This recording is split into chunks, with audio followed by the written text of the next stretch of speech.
Have you ever watched a horror movie you really enjoyed, kept you on the edge of your seat, until the ending or the last act? Well, as a horror fan, this happens to me way too often, and I kind of feel like it's an even more frequent phenomenon than before. It has gotten to a point where I'm sometimes more scared if a great scary movie I'm watching will be able to stick the landing than the movie itself, which is a bad sign. So it got me thinking, what is it about this genre that attracts so many bad endings? And more precisely, that much attention to the endings. So I gathered 5 movies that stuck with me with stinkers for a finale, and some others which succeed exactly where the others fail. Horror as a genre is inherently based on tension and suspense. What's more, a good balance of the build-up and release of that tension is what makes a good scary movie. That is true on a micro and a macro scale as well. A scary scene can be a character slowly walking down a hallway, or POV shots in a scary place, maybe ending with a jump scare, or leaving you on the edge for further suspense and delayed gratification, with a scare that comes unexpected. Tension and release. But do it too fast and too frequent or too quick and you get anticlimax. That's what she said! Or desensitization.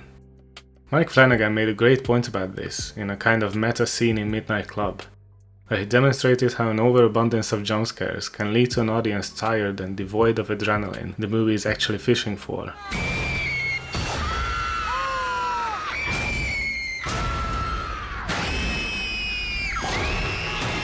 But it's easy for me to say this balance must be carefully kept in check. It's actually one of the most difficult things in film. An average moviegoer, especially nowadays, has a shorter attention span. So to keep them entertained till the end, you need constant tension and an ending that is worthy of the anticipation. That is why some of the most iconic cinematic endings are from horror movies. The Thing's ambiguity, or the twist of Sixth Sense and Saw, the shocker of Psycho, or the devastation of Invasion of the Body Snatchers are timeless for a reason. They all achieved the same hard task, keeping an audience entertained for a whole movie and leaving them with either a satisfying or extremely memorable climax. So let's take a look at some movies that, in my opinion, failed in this department, and figure out why that is by comparing them to similar endings that worked. As always, if you like movies and more precisely deep dives, reviews or lists like this somewhere in between, the best way to support me is by subscribing, so help me reach 500 subs and let's talk about horror movies. Number 1 on my list is an obvious choice, but an instructive cautionary tale about the fear of the unknown. The movie is none other than Signs, directed by the infamous M. Night Shyamalan. Signs is an alien invasion movie, and a great one at that. It follows a family struck by tragedy as they navigate mass panic, confusing news and alien attacks. The movie features one of the best scares in cinematic history, which I actually talk about in a different video of mine about terrifying scenes in horror movies. Just click this link or the one in the description to watch it after this one. The reason it was scary, and the reason the whole movie is scary, is because the aliens are never fully revealed. We get low quality images, glimpses and shadows, so there's room to fill in the unknown with our imagination. And nothing is scarier than the human subconscious. Once the shroud of mystery is lifted from the origin of the fear factor, or to put it simply, once a monster is fully revealed, it is crucial that the payoff is there. The monster should be even scarier than we originally thought, or the movie should at least give the audience something new to be interested in or excited about, or be scared of. Otherwise, the monster reveal inevitably results in a loss of interest. Science aliens are designed in the most traditional and arguably boring way. That, coupled with the CGI that doesn't really hold up today, is enough to disperse all scary thoughts. And that is purely from the horror perspective. If the movie was to feature a brilliant conclusion worthy of sacrificing a fear factor for, it would be perfectly okay to do so. But the ham-fisted, drawn-out scene of Joaquin Phoenix's baseball redemption arc and Mel Gibson's return to faith, coupled with the cop-out-like solution of the alien's allergy to water, is in my opinion a lackluster conclusion to an otherwise incredible movie. As for one that succeeds where science fails, we can go all the way back to the first Alien. The Xenomorph is a perfect example of a monster so creatively designed, the reveal does not take away from the fear factor at all. It even amps it up and strikes a morbid curiosity in us, and an eagerness to see more of it, be it at the expense of even beloved characters. But for a more modern example, take a look at Ritual, a great horror flick from 2017, obviously a way simpler and less iconic movie than Signs. But the monster reveal in Ritual is so brilliantly creepy, it's one of the rare examples of a monster being even scarier after being fully revealed. But you don't have to go out of your way to design the scariest, most creative monster design. No One Will Save You, a gem from last year, went with the very bland traditional alien design, but shifted the focus of the scares away from the monsters, turning towards a more psychological thriller-like aspect of the movie, with great dramatic impact. Obviously all these movies are vastly different. I'm not comparing them in terms of overall quality. I'm just trying to pick out certain specific aspects of horror that work in one movie but miss the mark in others. Number 2 is actually the movie that inspired me to make this video. It's a more recent one that genuinely floored me in terms of quality, until the last 20 minutes or so. The movie is called Longlegs, and despite what I'm about to say, I would highly encourage you to watch it if you haven't already. Longlegs is like a mashup of the darkest themes in True Detective, Mindhunter, and classics like The Omen. It features one of the best, most unsettling first acts in horror, a captivating performance by Nick Cage, and an absolutely awful ending. The movie is a detective thriller where the protagonist, who is a clearly traumatized but very intuitive and smart young woman, with hints of some medium-like abilities, is hunting a killer who apparently makes family men, husbands and fathers lose their sanity and murder their families in cold blood.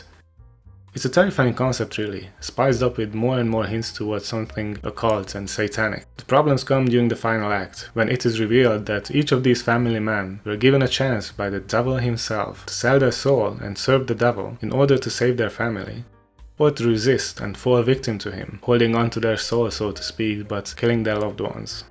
It turns out our protagonist's mother was also given this choice, but decided to save her daughter and be a servant of evil, delivering a menacing doll possessed by the evil spirit to families disguised as a nun. She leaves the doll, which compels the fathers of the heinous acts, and flees the scene.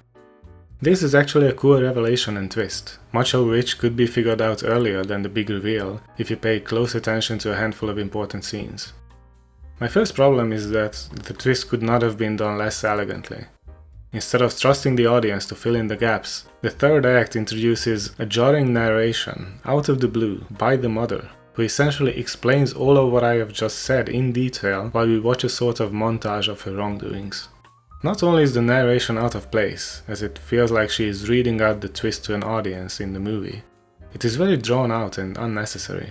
Describing every detail of the mystery just takes away all the suspense. Meanwhile, coming off as patronizing, it treats the audience like dumb kids who need to be spoon-fed all the information. It would have been more than enough to show the mother's evil acts without the dumb narration. But the forgivable exposition dump is made 1,000 times worse when the protagonist figures out all of this and finds out her mother is targeting her colleague, an older detective and his family. When she shows up at their house and finds her mother, the evil doll on the sofa, and the detective clearly already under its influence, it is then when the protagonist, who I must stress that until this point is an exceptionally smart woman, with full knowledge of what is going on, decides to unload her gun into her mother and the detective in a desperate attempt to save his daughter, only to find she conveniently has no bullets left for the doll, instead of, unloading her gun into the doll first, which is actually making the guy kill his family. It's a classic example of a character acting unlike she is previously written, in order to move the plot into the desired direction for a grim but ultimately forced ending.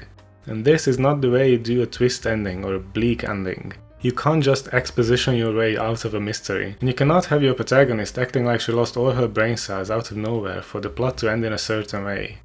As for grim endings, which are fairly common in horror movies, I think the writers of Longlegs should have taken a look at movies like one of my personal favorites, The Mist. This Stephen King adaptation famously changed the ending of the book to be much darker, just devastating. There is no need for a narrator to explain why it is horrible that a father just mercy killed his son and the last survivors of a monster invasion. There is no need to spell out why it is just brutal how they would have been saved had they waited a few more minutes. The screams, the visuals, the shots are more than enough to ingrain themselves into your brain after the credits roll. Or a bit more obscure French horror movie perhaps, called Martyrs, which is definitely not for the faint of heart, as it is more on the extreme side for sure. But the ending of Martyrs from 2008 is a brilliant one. Like Longlegs, it features a revelation and one of the darkest conclusions in cinematic history, but leaves just enough room for mystery and performances, setting, and visuals that will haunt you more than any modern haunted house movie today. Number 3 on my list is an Edgar Wright movie from 2021 called Last Night in Soho, another example of an excellent, unique, creative movie ruined by the ending.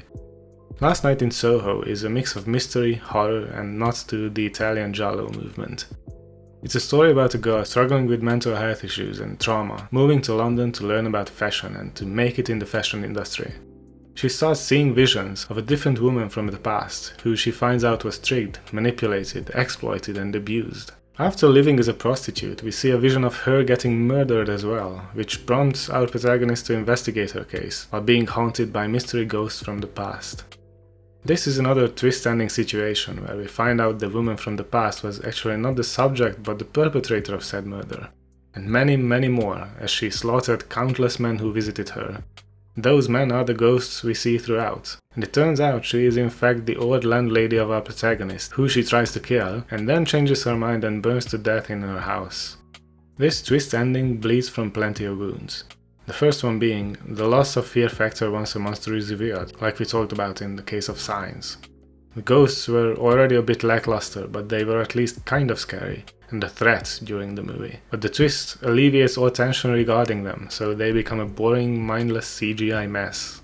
What makes it worse is it really doesn't make sense, as it is highly, highly unlikely that a working prostitute could massacre dozens of men, some of obvious class standing, without getting found by the police. And we actually get a fake scene of the woman's murder that serves only to fool the audience in order to force the big twist. But my biggest gripe with it is the fact how it turns a really well set up character who is undoubtedly a victim into a generic, malicious villain at the end who the protagonist has to fight, but she finds her humanity in the end. Last Night in Soho's last act removes the horror, fools the audience with disingenuous scenes, and diminishes or arguably betrays its own messages and themes. The way you can discern whether a twist ending works for a movie is how it holds up upon rewatch. When I rewatched Last Night in Soho, I was actually annoyed at how purposefully misleading it is in order to force the twists. If you are looking for a movie that gets even better and is a completely different experience on the second viewing, look no further than The Others from 2001. A very simple premise of a haunted house and the mother alone in it with her children is turned completely upside down at the end, leaving you having to rethink and reevaluate everything you have seen in the movie. But it doesn't try to mislead the audience with gimmicks or bite more than it can chew. It is just a well-made, well-written scary movie that holds up even today. Number 4 and 5 on my list is a double feature, Alien Covenant and Alien Romulus. I admit I don't really think the ending ruins an otherwise great movie in these cases. It's more of a fuel to the fire kind of situation. Both movies have many faults, some redeeming qualities, but are overall bogged down at the end. Alien movies have a reputation for explosive endings. The first one with the iconic fake out, and the final battle with the xenomorph. Aliens with the Queen vs Ripley. Alien 3 with Ripley's death. Resurrection with the newborn, and so on. Naturally, Covenant did the same, and we get this messy, condensed mini-Alien movie as a third act, where most of the beats of the original movie are crammed into 20 or so minutes. This feels forced, the execution is rushed and poor, and on top of that we get the most disappointing answers for some of Alien's greatest mysteries. The fact that the xenomorph was basically created by David, a human-made android, or artificial person. I prefer the term artificial person myself. Takes away all the sense of wonder and dread. It takes the alien out of the alien. The awfully rushed rehash of the original Alien movie, David's obvious from a mile away switch with his android body, and the disappointing reveals made this already messy movie a downer. When it comes to creatures from outer space, alien lore and endings that work with them, Arrival comes to mind first.